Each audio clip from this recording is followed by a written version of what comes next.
안녕하세요. 뻔뻔한 인간들에게 진절머리가 나서 이혼한 30대 여성입니다.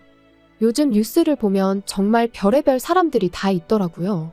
남들에게 피해를 주는데 거리낌 없는 인간들도 많고. 그리고 저는 그런 뉴스들을 접할 때면 그래도 다행이다. 내 주변엔 그런 사람들이 없어서 하고는 안도하곤 했는데 실은 등잔 밑이 어두웠다고 해야 할까요? 다른 사람도 아니고 가족이라 생각했던 남편과 어머님이 딱 그런 사람들이었거든요. 아마 제가 이렇게 이야기를 하면 사람들은 에이 설마 하고는 못 믿겠다 할 겁니다. 그 정도로 밖에서는 또 얼마나 이미지 관리를 잘하고 다니던지. 당장 저희 어머님만 해도요. 주변 사람들 사이에서는 손 크고 정 많은 박 여사로 통하시고요. 남편도 뭐 그냥 오늘은 선배 누구 만난다, 내일은 후배 누구 만난다. 아주 그냥 요즘 말로 인싸가 따로 없어요. 그러니 제가 더 억울하고 분할 수밖에요. 오죽하면 아무리 익명이라지만 제가 쪽팔린 걸 무릅쓰고 제 이야기까지 하겠어요. 아무튼 남편과는 소개팅으로 만났습니다. 만났을 당시만 하더라도 둘 다 직장을 다니는 평범한 회사원이었죠. 회사도 가깝고 퇴근 시간도 비슷하다 보니 뭐 서로 호감도 있었겠다. 그래서 몇 번도 누가 먼저랄 것 없이 연락해서 만나다가 사귀기 시작했고요. 당시 둘 다 이미 30이 넘은 나이였기에 언젠가부터 자연스럽게 결혼을 전제로 이야기를 주고받고 있었죠. 그리고 정말로 사귄 지 1년 반 만에 휘뚜루마뚜루 양가 부모님까지 뵙게 됐는데 지금도 그때를 생각하면 저도 모르게 심장이 쿵 내려앉는 것 같고 한숨이 절로 나오네요. 그건 바로 어머님이 보이신 반응 때문이었죠. 남편을 따라 처음 시댁에 인사를 드리러 갔던 날이었어요. 제가 긴장한 기색이 역력했는지 남편이 미리 꿀팁을 주겠다며 하는 말이 자기 부모님은 정말 좋은 분들이랍니다. 앞서 제가 이야기한 것처럼 주변 분들한테 평판도 좋고 실제로 깐깐한 것과는 아주 거리가 먼 분들이라면서요. 그러면서 적당히 살갑고 애교 있게 굴면 예쁘게 봐주실 거라나요. 그리고 이런 말을 제 입으로 하긴 뭐하지만 저도 솔직히 어디서 미움을 받아본 적은 없어요. 오히려 어른들은 야무지게 생겼다 똑부러져 보인다 해가며 좋게 봐주시는 일이 많았죠. 그래서 긴장은 했지만 한편으론 자신도 있었거든요. 게다가 말이 나와서 말인데 제가 남편보다 소위 딸리는 것도 없었어요. 오히려 학벌은 제가 더 좋았고 급여도 아주 약간이긴 했지만 제가 더 벌었습니다. 외모야 뭐 워낙 주관적인 부분이고 어머님 눈에야 당연히 당신 아들이 더 잘나 보일 텐데 그건 뭐 제가 어떻게 할 수는 없잖아요. 아무튼 그래서 두근거리는 가슴을 부여잡고 그렇게 시댁에 도착했는데 아버님이 보이신 반응이야 뭐 그렇다 쳐도 어머님의 표정이 어찌나 떨떠름하시던지 오죽하면 저는 남편이 집에다 얘기도 안 하고 저를 막무가내로 데려온 건가 싶었다니까요. 하지만 그래도 이내 어머님이 좀 표정을 푸시고는 들어오라 하시더니 식사는 당연히 하고 왔겠지? 그러시는데 여기서 2차로 충격을 받았죠. 그때가 1시 반이었거든요. 그리고 그것도 원래는 1시 약속이었는데 남편이 늦게 오는 바람에 늦은 건데 그리고 남편도 그땐 좀 민망했는지 아니 못 먹고 왔는데 좀 주시면 안 되냐며 능청을 떨대요. 그러니까 어머님이 좀 황당하단 얼굴로 저희 둘을 잠깐이었지만 빤히 보시더니 냉장고에서 이것저것 꺼내 한 끼 차려주시더라고요. 그런데 여기서 또 한 번 충격이었습니다. 먹던 반찬통을 그냥 그대로 내어주셨으니까요. 그러니 막말로 제가 무슨 밥 한 끼 얻어먹으려고 온 거지도 아니고 그래서 저도 깨작깨작 먹는 신용만 내다가 말았어요. 그랬더니 남편이 하는 말이 그래도 어머님 성의가 있는데 이건 아니지 않냐. 어이가 없었죠. 이 밥상 어디에서 도대체 성의를 찾아볼 수가 있는 건가 해서요. 게다가 그뿐만이 아니었습니다. 우여곡절 끝에 식사를 마치고 나니 남편이 제 옆구리를 꾹 찌르면서 설거지는 제가 하라는데 진짜 짜증이 나더라고요. 그런데 그때 어머님이 오셔서는 냅두랍니다. 당신 살림인데 왜 저를 시키냐면서요. 그리고 이때 전 솔직히 어머님을 다시 봤어요. 아, 어머님 성격이 원래 좀 털털하신 건가? 이런 모습이 바로 쿨한 시어머니인가? 그런 생각을 한 거죠. 그러면서 어머님에 대한 호감도가 급상승을 하고 지금 생각해보니 제가 너무 단순하고 멍청했다니까요. 그리고 이후로도 두어 번 더 시댁에 갔었는데 그때마다 어머님께선 딱히 저한테 뭘 시키시는 것도 바라시는 것도 없는 눈치셨어요.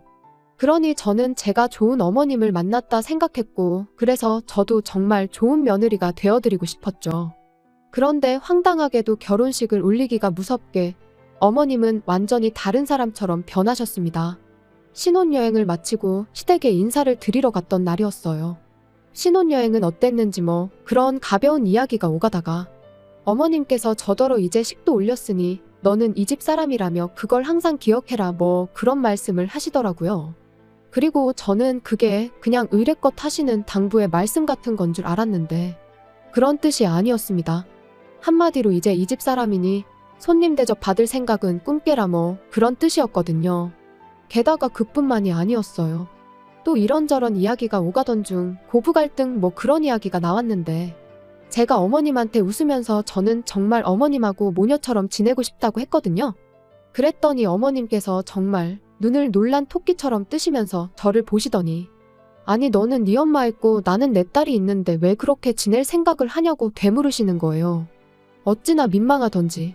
그리고 저는 정말 부끄럽게도 그게 그냥 어머님이 하시는 농담 같은 건 줄 알고 에이 그래도 저도 딸 시켜주세요 했거든요. 제 나름의 애교를 부리면서요. 그런데 어머님께선 부담스럽게 그러지 말라시며 당신은 모녀 같은 고부 사이 그런 거 이해가 안 된다셨습니다. 그게 말이 좋아 모녀 사이지. 며느리가 시엠이 알기를 우습게 알고 기어오르는 거라면서요. 그리고는 나는 내 며느리가 그러는 꼴은 눈에 흙이 들어가도 못 본다 그러시는데 정말 너무 무안해서 쥐구멍이라도 있으면 들어가 숨고 싶은 심정이었죠. 그나마 남편이 어머님한테 어머니는 뭘 그렇게 말을 심하게 하시냐며 한마디 하긴 했지만 솔직히 말하면 수치스럽기까지 했어요. 어머님 말씀대로 저도 엄마가 있는데 뭐 한다고 그런 말은 해서 제 스스로 제 꼴만 우습게 만든 것 같대요. 그래서 생각한 게 어머님 말씀대로 가깝게 지낼 필요 없다. 좋은 쪽으로 생각하자. 그리고 그때부턴 저도 나름대로 선을 긋고 살았어요. 안부 전화 같은 건 남편에게 하게끔 했고 경조사나 생신 같은 때만 찾아뵙는 정도로요. 그랬더니 어머님이 보이신 반응이 황당하기 짝이 없었습니다.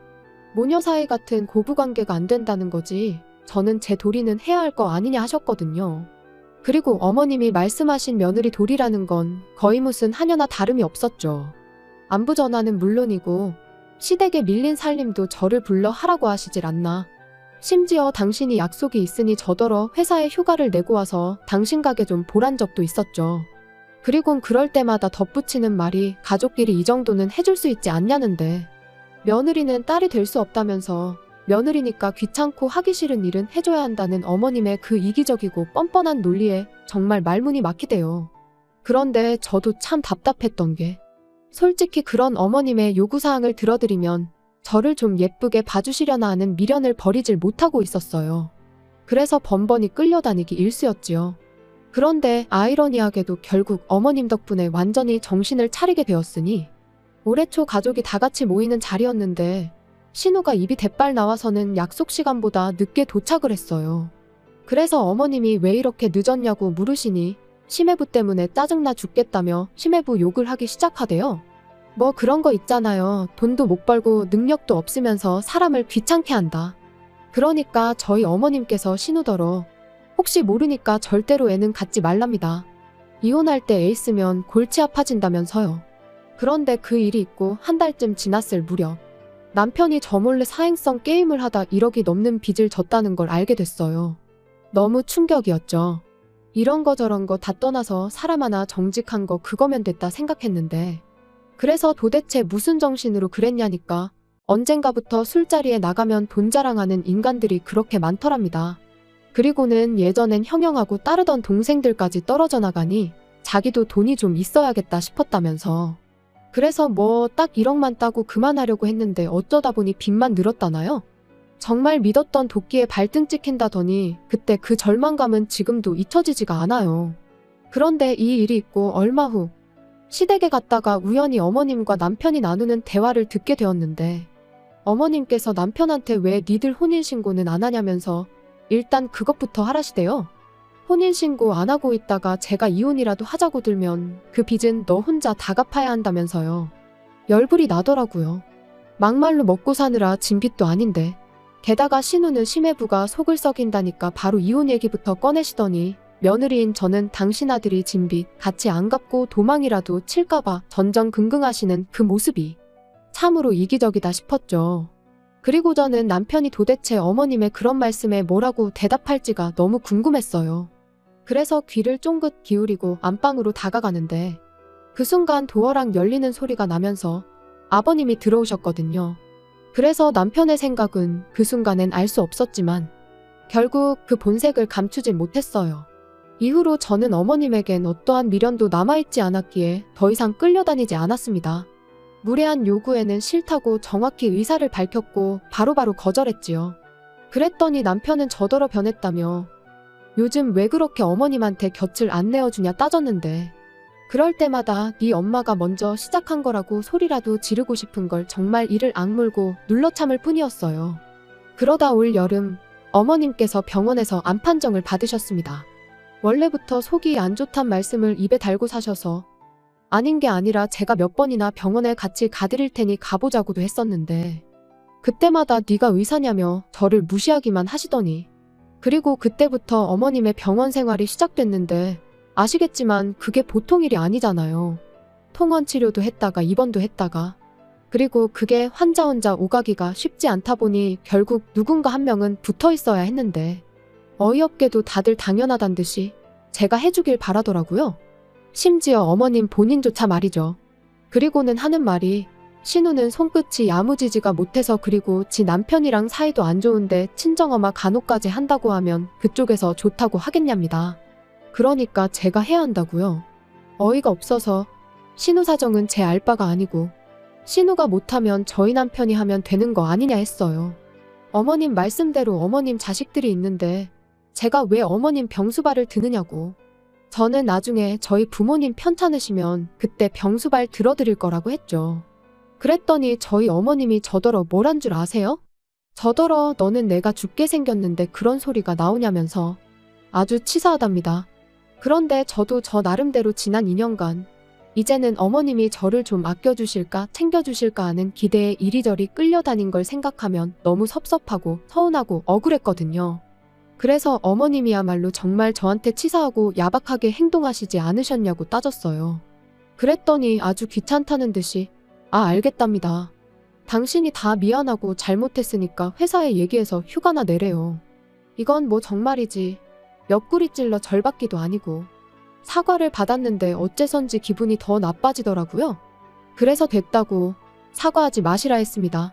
저는 어머님하고 거리를 두고 지내는 요즘 얼마나 몸도 마음도 편한지 모르겠다고 그러니까 앞으로도 가깝게 지내고 싶지 않다고요. 그랬더니 남편이 저를 밖으로 끌고 나와선 하는 말이 아무리 맺힌 게 많아도 지금 어머님이 이렇게 편찮으신데 그러면 안 된다대요.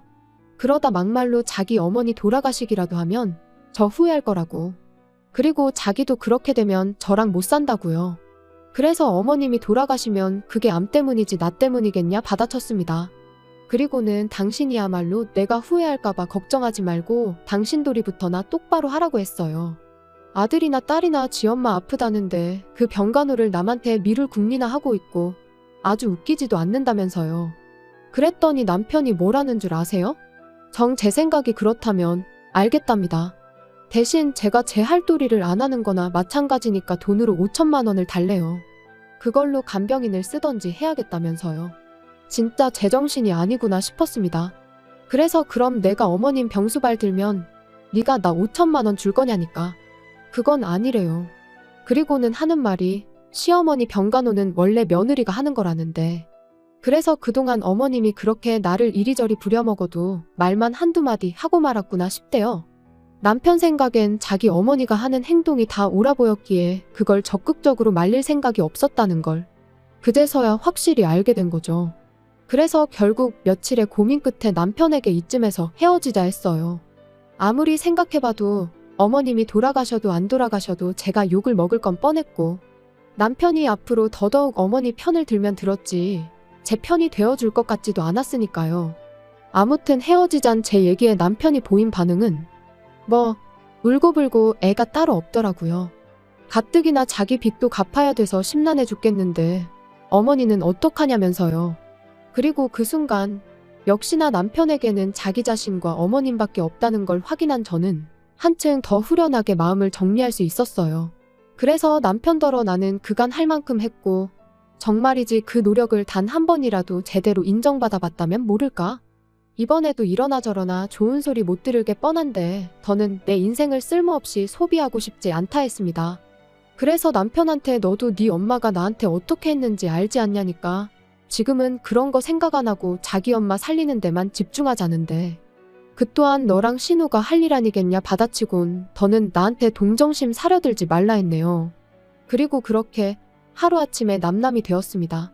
건너 들려오는 소식으론 어머님은 아직 투병 중이시고 신우는 이혼을 했다나 봐요.